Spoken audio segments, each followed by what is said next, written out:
본문에는 선지자 엘리사가 활동하던 시기에 어려움을 만난 한 여인의 이야기를 기록해 놓았습니다. 이 여인은 어려움을 만났지만 하나님께서 그녀를 어려움으로부터 구원해 주셨습니다. 그녀가 구원받은 이야기를 통해서 우리에게 주시는 교훈을 받도록 하시겠습니다. 우리도 어려움을 당할 수 있기 때문에 이 여인으로부터 우리는 이 교훈을 얻을 수가 있습니다. 어떻게 하면 우리가 당한 어려움으로부터 우리가 구원을 받을 수 있을 것인가에 대한 교훈을 하나님께서 여러분에게 주실 것입니다. 이 여인과 같이 순종의 믿음을 여러분들이 보이실 때, 다시 말씀드려서 믿음으로 순종할 때 구원을 받을 수가 있을 것입니다. 이 여인이 순종의 믿음을 보여주었는데 그 믿음의 단계가 세 가지로 나타나고 있습니다. 그 세 가지를 하나씩 우리가 살펴보도록 하겠습니다. 첫 번째가 뭐냐면 하나님께 부르짖는 단계입니다. 인생의 어려움을 만났을 때 하나님께 부르짖어라 라는 교훈이 우리에게 주시는 교훈입니다. 사랑하는 성도 여러분, 자, 기억하시기 바랍니다. 순종의 믿음의 1단계, 하나님께 부르짖어라. 무엇이라고요? 하나님께 부르짖어라. 여러분 부르짖어 보셨습니까? 예, 얼마나 크게 부르짖어 보셨습니까? 아주 크게 아마 부르짖어 보신 분들이 있을 것입니다. 어려움의 강도가 세면 셀수록 더 크게 주님께 부르짖게 됩니다. 어려움이 없다고 생각되시는 분은 조용조용 기도할 수가 있겠죠. 그러나 참 어려움 속에, 고난 속에 있는 분은 우리의 영이 잠잠히 기도할 수가 없습니다. 부르짖을 수밖에 없는 것입니다. 오늘 본문에 나오는 이 여인도 하나님께 부르짖는 이 내용이 기록되어 있습니다. 자, 1절을 다 같이 읽어보시겠습니다. 1절 시작. 선지자의 생도의 아내 중 한 여인이 엘리사에게 부르짖어 가로되 당신의 종 나의 남편이 이미 죽었는데 당신의 종이 여호와를 경외한 줄은 당신이 아시는 바니이다. 이제 체주가 이르러 나의 두 아이를 취하여 그 종을 삼고자 하나이다. 자, 본문에 등장하는 이 여인이 얼마나 절망적인 상태에 빠져 있는지 여러분들 말씀을 통해서 아셨을 것입니다. 그 여인의 남편은 선지자 엘리사에게서 배우는 생도라고 기록이 되어 있는데 하나님을 경외하는 자라고 또 그 아내가 주장을 하고 있습니다. 예수님을 따르던 12제자가 바로 예수님께 3년간을 배웠다는 사실을 우리가 잘 알고 있듯이 바로 엘리사에게도 생도가 있었습니다. 제자들이 있었는데 그 중에 한 제자가 바로 오늘 본문에 등장하는 여인의 남편이었는데 이 사람이 누구였는가라는 것은 우리가 정확하게 알 수는 없지만은 요세푸서 유대 1세기 유대인의 역사가 유대인의 장군이었으며 또 로마인에게 항복해서 했던 이 요세푸스라는 이 역사학자가 기록한 역사책들이 아주 유명한데 거기에 보면은 이 여인의 남편은 바로 오바다였다라는 이런 기록이 나와 있습니다. 오바다가 여러분 누구인지 아시죠? 오바다는 아합의 시대에 선지자들을 숨겨놓고서 식량을 제공했던 인물이 바로 오바다였습니다. 이 하나님을 경외하는 오바다의 아내가 바로 오늘 본문에 등장하는 여인이라고 요세푸스가 기록을 해놨습니다. 자, 만약에 이 여인의 남편이 오바다였다라면은 이 오바다가 선지자들을 먹여 살리기 위해서 그 가뭄의 때에 3년이라는 가뭄이 있었던 때에 선지자들을 먹여 살리기 위해서 얼마나 큰 돈을 사용했을까 가히 짐작이 되겠죠. 그래서 빚을 내어서 이 선지자 하나님의 사람들을 하나님의 종들을 먹여 살렸습니다. 그래서 빚을 남겨놓고 결국 죽었다는 것이죠. 이제 죽게 되었는데 이 죽은 이후에 참 주의 종들을 섬기는 것까지는 참 좋았는데 그 가정, 아내와 두 아들이 아주 난감한 처지에 빠져 있었다는 것입니다. 빚은 많고 그 빚은 갚을 길은 없습니다. 그래서 이 채권자, 빚을 준 사람이 만약에 빚을 갚지 않으면 당신의 두 아들을 나의 종으로 삼겠다라고 이렇게 선포를 했습니다.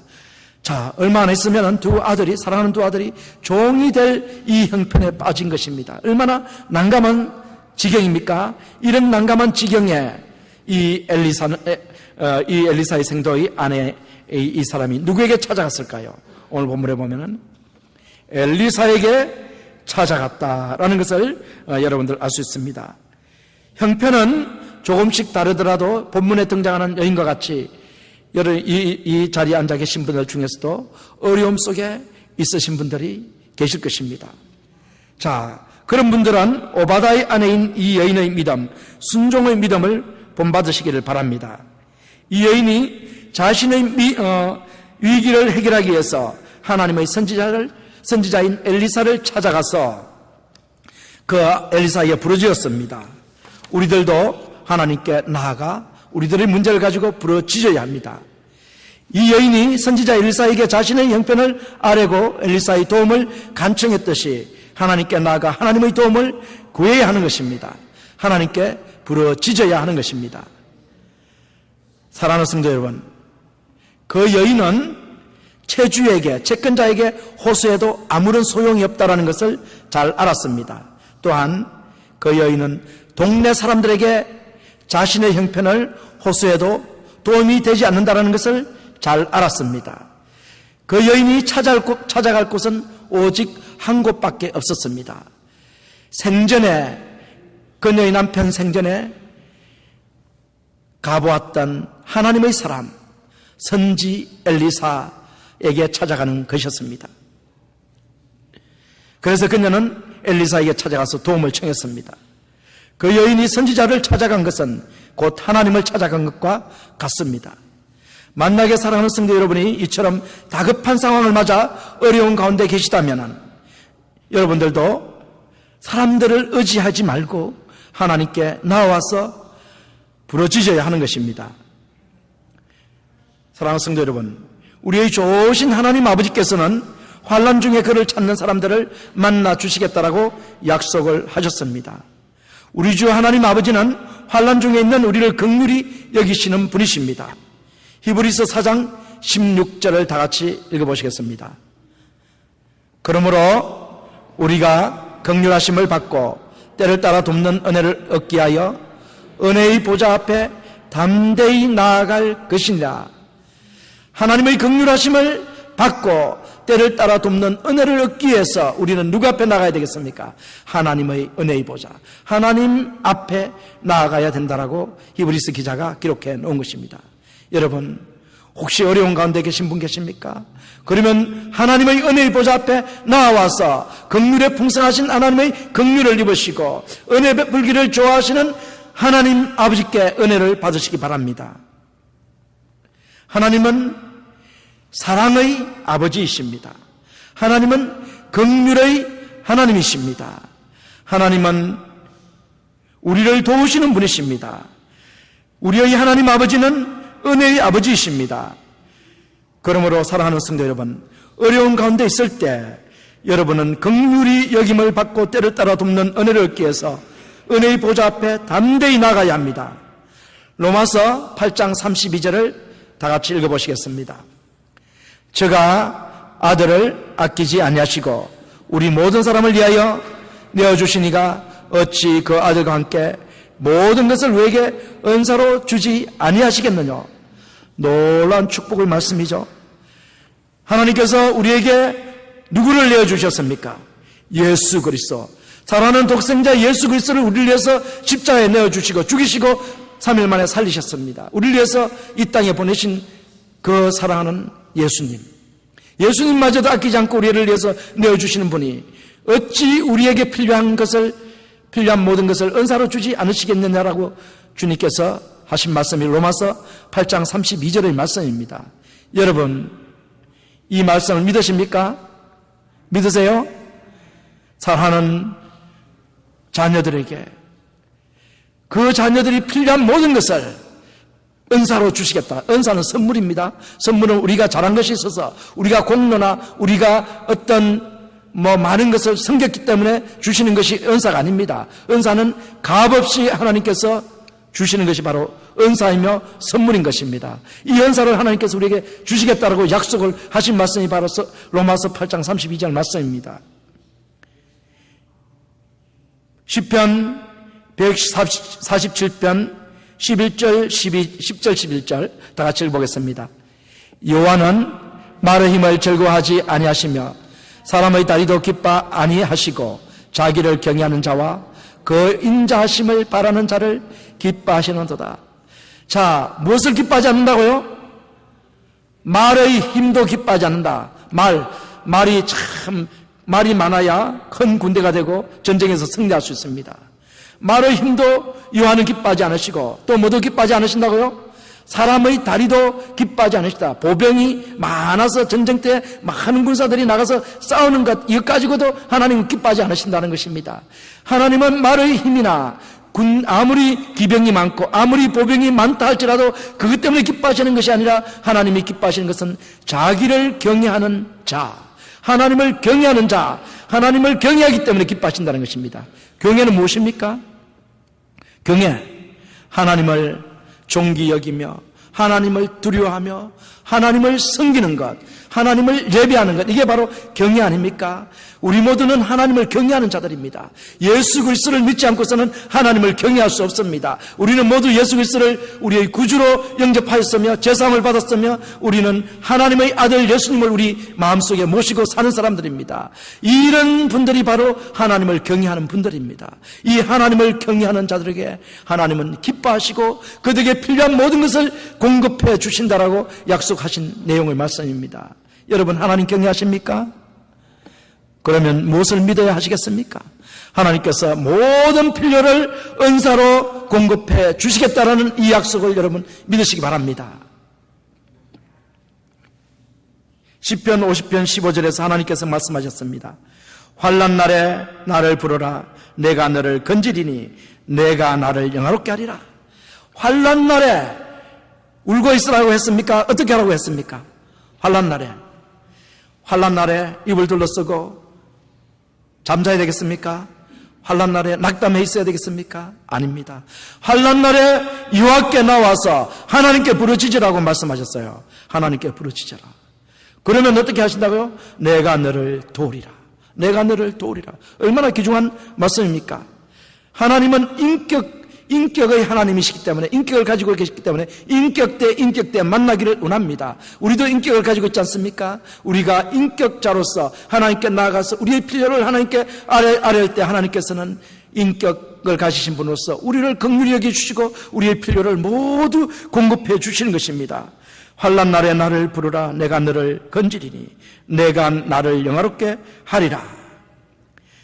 다윗은 환난 가운데 하나님께 부르짖었습니다. 하나님께서 부르짖는 다윗을 구원해 주셨습니다. 시편 40편 1절과 2절의 말씀입니다. 다 같이 읽어보겠습니다. 내가 여호와를 기다리고 기다렸더니 귀를 기울이사 나의 부르짖음을 들으셨도다. 나를 기가 막힐 웅덩이와 수렁에서 끌어올리시고 내 발을 반석에 두사 내 걸음을 견고케 하셨도다. 어떻게 했더니 깊은 수렁에서 끌어올렸다고 했습니까? 어떻게 했더니? 부르짖었더니, 내가 하나님께 부르짖었더니, 가만히 있는 게 아닙니다. 내가 새벽에 하나님을 만나리라 하면서 새벽에 부르짖었다라고 이렇게 시편에 보면 기록이 되어 있습니다. 하나님께 부르짖었더니 하나님께서 다윗의 기도를 응답해 주셨다. 그래서 깊은 수렁에서 건져 올려서서 반석 위에 나를 두시고 내 발이 안전하게 다닐 수 있게 해 주셨다라고 다윗이 고백을 한 것입니다. 다윗이 자신의 힘으로는 도저히 빠져나올 수 없는 웅덩이와 수렁에 빠졌습니다. 그 가운데서 하나님께 부르짖어 하나님께서 그를 건져 주셨습니다. 놀라운 기적을 일으켜서 그를 구원해 주셨습니다. 여러분, 환난 가운데 계신 분들은 부르짖으십시오. 하나님께서 반드시 듣고 구원해 주십니다. 우리의 좋으신 하나님 아버지께서는 그 약속대로 환난 중에 있는 사람을 만나서 구원해 주십니다. 이스라엘 백성들이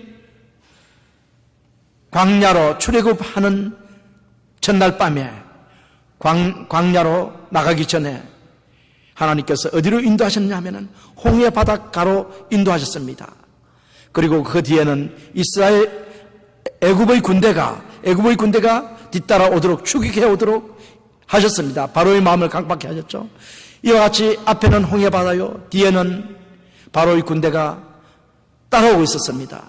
이것은 진퇴양난의 이기라는 것이죠.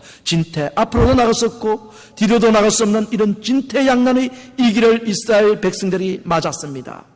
이때 모세는 여호와께 부르짖었습니다. 출애굽기 14장 15절 16절을 읽어보시겠습니다. 여호와께서 모세에게 이르시되 너는 어찌하여 내게 부르짖느냐? 지팡이를 들고 손을 바다 위로 내밀어 그것으로 갈라지게 하라. 이스라엘 자손이 바다 가운데 육지로 행하리라. 참 놀랍죠? 뒤에 따라오는 애국 군대를 바라보고 앞에는 홍해 바다가 있을 때 이 모세도 믿음의 사람인 모세, 하나님을 직접 눈으로 대면하는 이 모세마저도 두려웠습니다. 그런데 놀라운 사실은 이스라엘 백성들은 모세를 원망하고 하나님을 원망하고 어찌하여 우리를 이곳에서 죽게 인도하느냐 이런 원망의 소리로 대적을 하고 있었지만 모세는 달랐습니다. 하나님께 부르짖었습니다. 여호와 하나님이여 우리를 구원해 주소서, 이 백성들을 구원해 주소서 이렇게 부르짖었을 때 하나님께서 무엇이라고 응답을 하셨습니까? 무엇이라고 응답하셨어요? 지팡이를 내밀라. 지팡이를 내밀라. 이 지팡이, 기적의 지팡이, 능력의 지팡이, 하나님이 함께 하시는 지팡이, 이것을 내밀라. 그래서 모세가 바다를 향해서 지팡이를 내밀었을 때 바다가 갈라지는 놀라운 역사가 일어나지 않습니까? 이것은 인류 역사에 단 한 번밖에 없는 이런 역사적인 사건입니다. 하나님께서 일으키신 이 놀라운 사건을 우리는 기억하고 있습니다. 누구에게 이런 역사를 일으킵니까? 바로 부르짖는 모세를 위해서 하나님께서 이 역사를 일으켜 주신 것입니다. 우리가 하나님께 부르짖을 때 하나님께서는 우리를 위해서 놀라운 기적을 일으키셔서 우리를 구원해 주신다라는 말씀을 오늘 하고 계십니다. 역대하 20장 15절 22절을 다 같이 한번 읽어보겠습니다. 역대하 20장 15절 22절 다 같이 시작. 야하시엘이 가로되 온 유다와 예루살렘 거민과 여호사밧 왕이여 들을지어다. 여호와께서 너에게 말씀하시기를 이 큰 무리를 인하여 두려워하거나 놀라지 말라. 이 전쟁이 너에게 속한 것이 아니요 하나님께 속한 것이니라. 그 노래와 찬송이 시작될 때 여호와께서 복병을 두어 유다를 치려 온 암몬 자손과 모압과 세일산 사람을 치게 하심으로 저희가 패하였으니, 이 말씀은 여호사밧이라는 아주 경건한 왕, 하나님을 경외하는 왕이 있었는데 이 여호사밧이 위기에 처했습니다. 왜냐하면 그 주변에 세 나라가 연합해서 유다를 침공해 들어오고 있었기 때문입니다. 이 세 나라 참 놀랍죠. 암몬과 모압과 세일이라는 이런 세 나라가 쳐들어왔는데 이제 이 대군을 당할 힘이 없습니다. 이때 여호사밧은 하나님의 경외자답게 하나님께 금식하면서 하나님께 기도를 합니다. 여호와여, 이기에서 구원해 주옵소서 하고 하나님께 기도를 합니다. 금식 기도를 하는 것입니다. 참 그런데 하나님께서 놀랍도록 하신 말씀이 뭐냐면, 이 전쟁은 여호와께 속한 전쟁이니 나에게 속한 전쟁이다. 이것은 너희에게 속한 전쟁이 아니라는 것입니다. 왜 하나님께서 이런 선포를 하셨을까요? 그 선포하신 이유는 간단합니다. 하나님을 의뢰하고 전적으로 하나님을 신뢰하는 여호사밧과 그 백성들이기 때문에 이 전쟁은 너희들이 할 싸움이 아니라 바로 내가 할 전쟁이다, 이렇게 말씀하신 거예요. 여러분 기억하시기 바랍니다. 전쟁은 누구에게 속했습니까? 하나님께 속한 것입니다. 어떤 사람들에게 이런 약속을 해주신 것입니까? 하나님을 경외하며 하나님을 의뢰하고 하나님께 기도하는 분들에게 이 약속을 주신 거예요. 전쟁은 여호와께 속한 것이다. 우리 힘으로 하는 것은 한계가 있습니다. 여호사밧이 가지고 있는 군대로 그 수많은 군사들을 물리칠 수 없는 것입니다. 그러나 하나님께서 하시면은 그 대군을 순식간에 물리칠 수 있는데, 오늘 본문에 보시면은 싸움을 할 필요가 없었습니다. 여호사밧은 이제 군악대를 모집을 하고 군악대가 앞에서 전진하게 합니다. 그래서 찬양을 합니다. 여호와를 찬양하게 합니다. 전쟁에 나가는데 하나님을 찬양하는 참 놀라운 이 사건이 벌어졌죠. 하나님을 찬양하면서 행진을 합니다. 그때 하나님께서는 이 적군을 대신해서 싸우셨습니다. 그래서 그 적군을 완전히 멸망시켜버립니다. 싸움을 하지 않고도 완전히 멸망되는, 승리하는 놀라운 이 사건, 이것은 바로 하나님을 온전히 신뢰하고 전적으로 하나님을 믿는 여호사밧이었기 때문에, 그 백성들이기 때문에 이것이 가능하였다는 것입니다. 우리에게도 오늘 이 놀라운 교훈을 주신 것입니다. 여러분들이 어떤 어려움에 있을 때 이 어려움은 하나님께 속한 것이지 나에게 속한 것이 아니다, 이런 선포를 하고 하나님께 나아가서 전적으로 믿고 의지하며 하나님께 기도할 때 놀라운 축복, 구원의 역사를 하나님께서 이루어 주신다는 것을 여러분 기억하시기 바랍니다. 오늘 이 시간에도 우리의 좋으신 하나님 아버지께서 우리가 환난 가운데서 믿음으로 구할 때 구원해 주시겠다라고 말씀을 해주셨습니다. 마태복음 21장 21절 22절에서 예수님께서 말씀하셨습니다. 내가 진실로 진실로 너희에게 이르노니 너희가 믿고 의심치 않으면 이 무화과나무에 된 이런 일만 할 뿐 아니요 이 산들을 들려 바다에 던지려 해도 될 것이요 너희가 믿고 구하는 것은 무엇이든지 다 받으리라. 놀라운 축복의 말씀이죠. 바로 우리가 정말 믿음 있고 의심하지 않으면 놀라운 이런 기도응답을 받을 수 있다고 주님께서 약속해 주신 거예요. 우리는 기도할 때 되면 되고 안 되면 안 되고 그냥 하나님께 한번 해주시려면 해주십시오 이렇게 기도하죠. 이건 아니에요. 하나님 믿고 신뢰하고 그것을 아뢰십시오. 그러면 하나님께서 그 믿음대로 역사해 주신 것입니다. 미국 콜로라도 스프링스에는 얼마 전까지만 해도 목회자들의 무덤이라는 곳이 바로 이 콜로라도 스프링스였습니다. 처음에 테드 헤거드 목사님이 이곳에 갔을 때 칼로 찌르려는 사람이 있었고 밤마다 협박 전화가 걸려왔습니다. 사탄 숭배자들이 그곳에는 너무 많은 곳이라서 죽은 개나 고양이의 머리 같은 소포를 목사님께 보내기도 했습니다. 그러나 테드 헤거드 목사님은 물러서지 않고 영적 전쟁을 벌였습니다. 구체적인 기도의 싸움을 벌였습니다. 전화번호부를 5명 단위로 끊어서 체크를 해놓고 그 이름을 불러가며 그 사람들을 변화시켜달라고 기도했습니다. 부동산 매물이 나오면은 믿는 사람이 주인이 되게 해달라고 기도를 했습니다. 또한 미국의 많은 선교단체가 이곳으로 이주해 오도록 기도를 했습니다. 결과적으로 지금은 콜로라도 스프링스에는 선교단체의 본부가 가장 많이 들어서 있는 곳이 바로 이 콜로라도 스프링스입니다. 이렇듯 구체적인 기도는 항상 강력한 힘이 있다는 것을 여러분 기억하시기 바랍니다. 사랑하는 성도 여러분, 하나님을 찾을 때 여러분을 도우시는 하나님을 만나실 것입니다. 본문의 여인과 같이 공공한 처지에서 구원을 받을 수가 있다는 사실을 여러분 기억하시기 바랍니다. 자, 이 여인의 믿음의 1단계는 바로 하나님께 부르짖는 것이었습니다. 자, 그러면 2단계의 믿음은 무엇일까요? 2단계의 믿음. 2단계의 믿음은 하나님의 말씀을 듣는 것입니다. 인생의 어려움을 만났을 때 우리를 살리는 하나님의 말씀을 들어라. 참 이 놀라운 사실 여러분 기억하시기 바랍니다.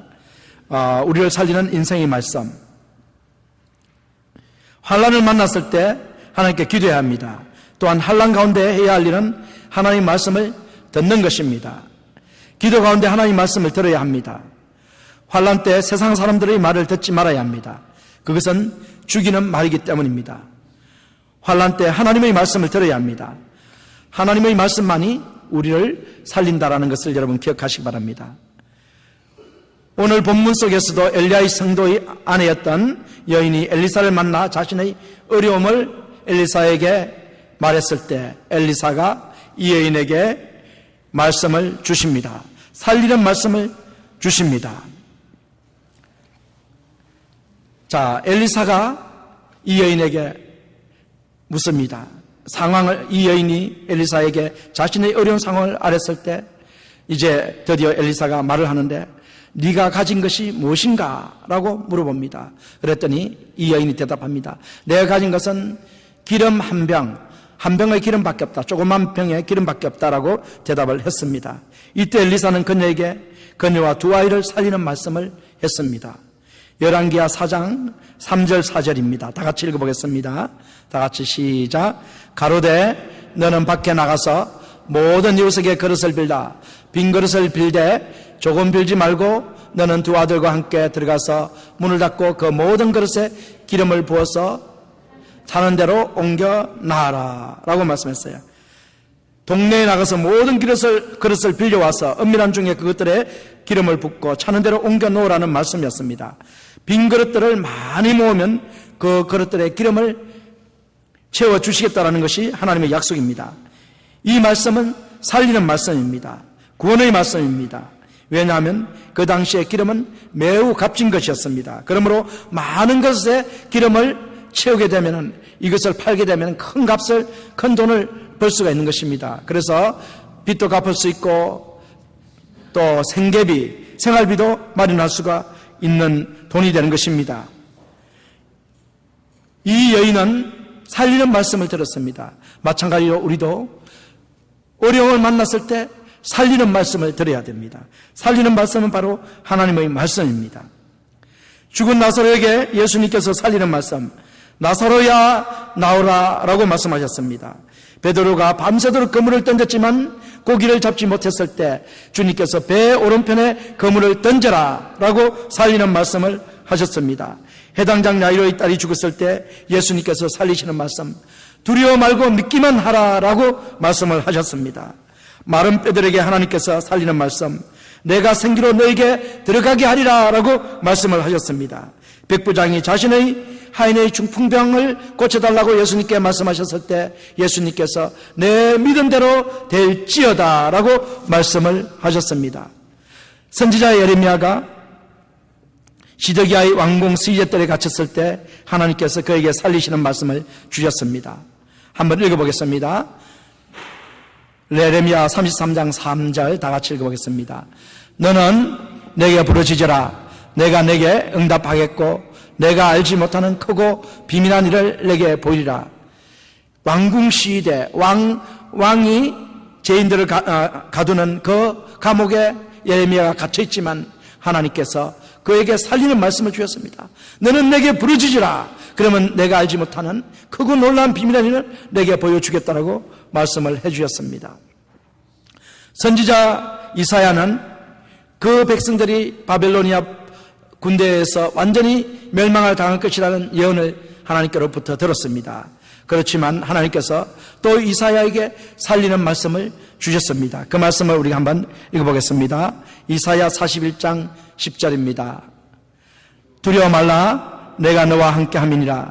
놀라지 말라. 나는 내 하나님이 됨이니라. 내가 너를 굳세게 하리라. 참으로 너를 도와주리라. 참으로 나의 어려운 손으로 너를 붙들리라. 참 얼마나 놀라운 말씀입니까? 하나님께서 누구를 도와주시겠다는 것입니까? 사랑하는 성도 여러분을 도와주시겠다고 말씀하신 것입니다. 누구를 붙들어 주시겠다고 말씀하셨습니까? 여러분들을 붙들어 주시겠다고 말씀을 하셨습니다. 참으로 어려운 손으로 붙들어 주리라고 주님께서 말씀해 주셨습니다. 예수님을 알지 못해서 지옥 불못으로 던져질 사람들은 주의 이름을 부르는 자는 구원을 얻으리라는 주님의 말씀을 들어야 합니다.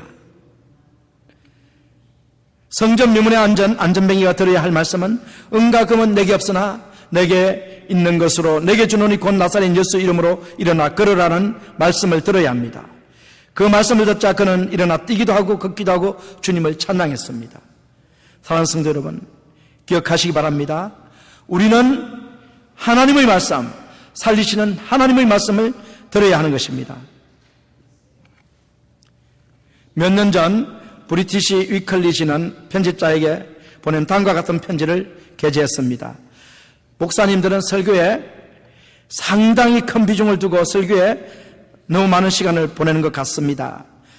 저는 지난 30년간 아주 규칙적으로 예배에 참석해서 말씀을 들어왔지만 그 숫자를 세면 약 3,000번의 설교를 들었습니다. 그러나 제가 놀란 것은 그 설교 중에 단 한 편도 기억할 수 없다는 것입니다. 목사님의 시간을 달리 썼다면 더 유익하지 않았겠습니까? 라는 이런 편지였습니다. 이 편지를 두고 몇 주간 평신도와 성직자들이 모여서 회의를 하면서 논쟁을 벌였는데 단 한 편의 편지가 이 논쟁을 마무리 지었습니다. 그 편지의 내용이 다음과 같습니다. 저는 결혼한 지 30년이 되었습니다. 그동안 저는 32,850회의 식사를 했습니다. 거의 대부분 저희 아내가 요리한 것입니다. 그런데 갑자기 저는 그 많은 식사 중 한 끼의 메뉴도 기억할 수 없다는 것을 발견했습니다. 그럼에도 불구하고 그 많은 식사를 매일 했기 때문에 제가 이렇게 건강할 수가 있는 것입니다. 저는 그와 같이 많은 식사를 하지 않았더라면 분명히 오래전에 저는 영양실조에 걸려서 죽었을 것입니다. 라고 이렇게 편지를 보냈습니다. 사랑하는 성도 여러분, 은혜롭게 들었던 말씀은 말씀을 우리는 다 기억할 수 없습니다. 그러나 은혜로운 말씀이 우리의 영혼을 살리고 육체를 살린다는 것을 여러분 기억하시기 바랍니다. 성화는 단 한 끼의 식사로 일어나는 것이 아니라 계속적인 하나님의 말씀의 공급을 통해서 이 성화된다는 것을 주님께서 말씀해 주십니다. 엘리사의 생도의 아내가 환난 가운데서 구원을 받을 수 있었던 것은 하나님의 말씀을 들었기 때문입니다. 자, 우리가 살아날 수 있는 길은 무엇이냐면 하나님의 말씀을 들어야 하는 것입니다. 하나님 말씀. 자, 이제 세 번째 순종의 믿음의 세 번째 단계는 뭐냐면은 하나님 말씀에 순종하는 것입니다. 우리가 기도했고 하나님 말씀을 들었고 이제 들은 그 말씀에 그대로 순종할 때 우리가 살아난다는 것을 이 시간 말씀을 하십니다. 열왕기하 4장 5절 6절을 다 같이 읽어보시겠습니다. 4장 5절 6절 시작. 여인이 물러가서 그 두 아들과 함께 문을 닫은 후에 저희는 그릇을 그에게로 가져오고 그는 부었더니 그릇에 다 찬지라. 여인이 아들에게 이르되 또 그릇을 내게로 가져오라. 아들이 가로되 다른 것은 없나이다 하니 기름이 곧 거쳤더라. 이 여인이 들은 말씀은 상식적으로 납득할 수 없는 것입니다. 자신이 가지고 있는 것이 기름 한 병이었으며 조그만 기름 한 병이었고 그 다음에 선지자 엘리사가 한 말은 뭐냐면은 많은 그릇을 모아다가 방에다 놓고 그것을 따라서 부으라고 한 말씀입니다. 그러면 그 그릇들이 채워진다라는 말씀이죠. 아무리 생각해봐도 그것은 납득이 안 되는 것입니다. 그것은 기적이 일어나지 않고서는 될 수가 없는 것입니다. 이러한 상황 속에서 이 여인은 아무런 그 말씀에 대해서 대응을 하지 않고 그대로 순종을 했다라는 것입니다. 얼마나 놀라운 사실인지 모릅니다. 이것이 바로 오늘 이 여인이 축복을 받게 된, 이 여인이 당한 어려움에서 구원받게 된 이유입니다.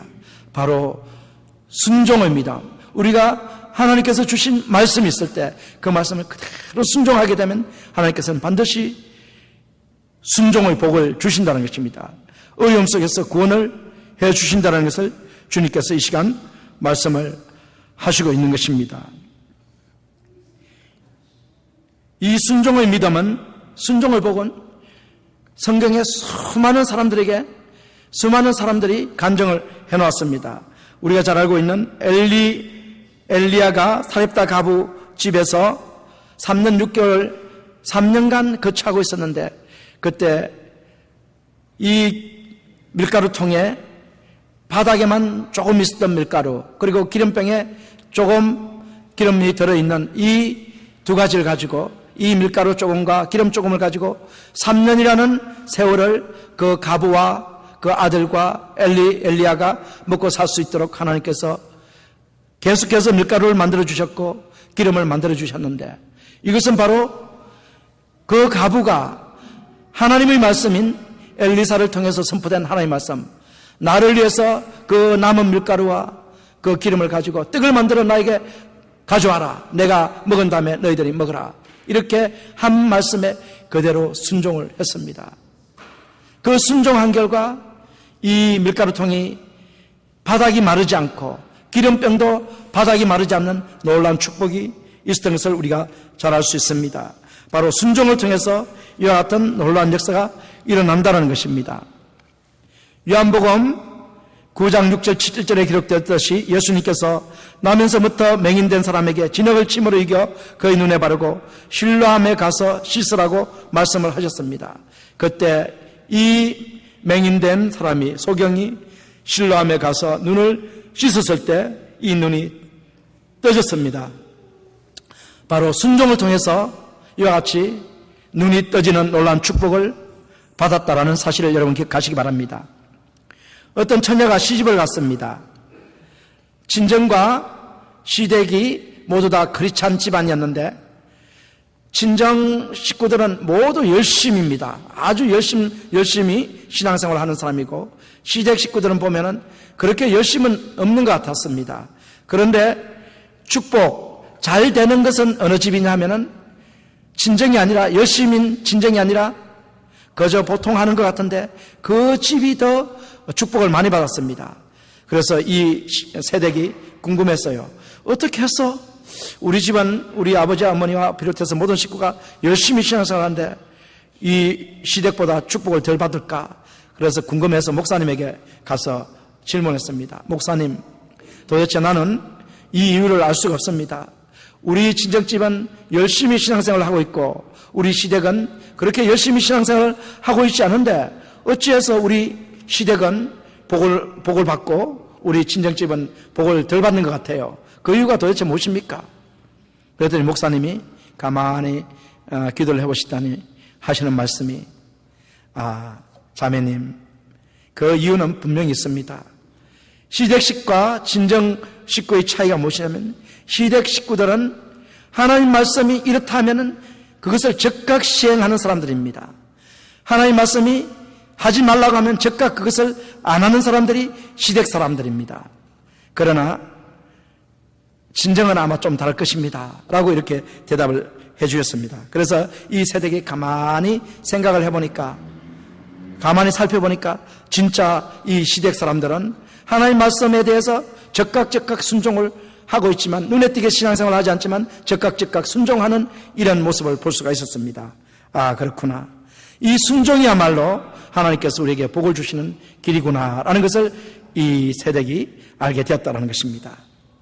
하나님께서 조지 물러 목사님의 기도를 들으시고 스펄전 목사님에게 모은 돈 300파운드를 갖다 주라고 한 사건이 있었습니다. 스펄전 목사님이 기도를 하고 있는데 이 300파운드는 과들을 위해서, 스펄전 목사님도 과를 돌보시는 분이었는데 과들을 위해서 300파운드를 급히 쓸 때가 있어가지고 모금을 해서 300파운드를 모아놨습니다. 그래서 이제 그걸 갖다 내려고 기도하고 있는데 하나님께서 음성이 들려왔습니다. 저기 조지 물러 목사님에게 그 300파운드를 갖다 줘라라고 하나님께서 말씀하셨어요. 딱 이 스펄전 목사님 기도를 마치고, 참 내가 이걸 어떻게 모은 돈인데 우리 고안에도 지금 필요한데 어떻게 하나님께서는 저 조지 물러 목사님에게 이 돈을 갖다 주라고 하시는가? 내가 어찌해서 이걸 갖다 줄 수 있는가? 그렇지만 이 스펄전 목사님은 순종의 종이었죠. 그래서 그 성령의 음성에 따라서 조지 물러 목사님을 찾아갔습니다. 그래서 300파운드를 들고 찾아갔습니다. 그런데 마침 조지 물러 목사님이 기도실에서 기도를 마치고 나오고 있는 중이었습니다. 그래서 자초지종을 말씀드립니다. 목사님, 하나님께서 저에게 이 300파운드를 목사님에게 드리라고 하셨어요. 그래서 갖다 주니까 이 조지 물러 목사님이 너무나 감탄을 했습니다. 내가 지금 300파운드가 필요하다고 하나님께 금방 기도하고 우리 고아들을 위해서 기도하고 나오는 중이었습니다. 하나님 감사합니다. 그러면서 이 스펄전 목사님이 주시는 돈을 받았어요. 자, 그래서 이 스펄전 목사님하고 조지 물러 목사님이 같이 앉아서 이 고아들을 위해서 기도하면서 헤어졌습니다. 헤어져서 이 스펄전 목사님이 집에 왔는데 사무실에 와보니까 책상 위에 뭐가 있었냐면 봉투 하나가 있었습니다. 헌금 봉투였습니다. 헌금 봉투. 이게 열어보니까 315파운드가 들어있었습니다. 그래서 이 스펄전 목사님은 너무 감격했어요. 하나님, 내가 하나님 말씀에 순종했더니 하나님께서 저에게 이자까지 붙여가지고 주셨군요. 감사합니다 하고 기도했습니다. 하나님께서 스펄전 목사님의 순종에 감동하시고 또한 조지 뮬러 목사님이 감동하고 결국 스펄전 목사님 자신도 감동을 한 것입니다. 이렇게 즉각적인 순종은 하나님을 크게 감동시키시고 이로 인하여 하나님의 놀라운 축복으로 이어지게 되는 것입니다. 사랑하는 성도 여러분, 순종이 복이라는 사실을 믿으시기 바랍니다. 엘리사의 생도의 아내가 순종하여 가정이 구원받았듯이 여러분들께서도 순종하시어 하나님께서 여러분에게 주시는 복을 많이 받으시기를 주님의 이름으로 축원합니다. 다 같이 기도하겠습니다.